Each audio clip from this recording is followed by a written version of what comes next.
Euskal Herri osoko kale eta plazetan gaude berriro, 2 hilabete eta erdi geroago. Eskerrik asko etortzeagatik, azken ostiraletako ohiturari jarraituta. Sareren izanbidea ekimenarekin bat egiten dugu hemen Bilbon. Realizamos en todas las capitales de Hego Euskal Herria los primeros kilómetros de la iniciativa Izan Bidea para dar solución entre diferentes a la situación de presas, presos, exiliadas y exiliados. Porque no lo olvidemos, en las cárceles, al resguardo de las medidas contra la pandemia, la vulneración de derechos ha avanzado posiciones.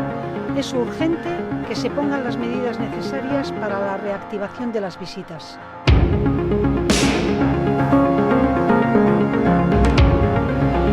Premiazkoa da, bizitak berraktibatzeko behar diren neurriak hartzea. Espainiako eta Frantziako espetxe agintariek behar diren mekanismoak ezarri behar dituzte familia bizitzarako eskubidea bermatzeko. Pero lo verdaderamente urgente es el traslado de las presas y presos políticos vascos a Euskal Herria. Debe ser inmediato, sin goteos que alarguen indefinidamente esta situación que dura ya 33 años. Con la misma celeridad y rigor con el que fueron alejados, las presas y presos políticos vascos deben ser trasladados a Euskal Herria.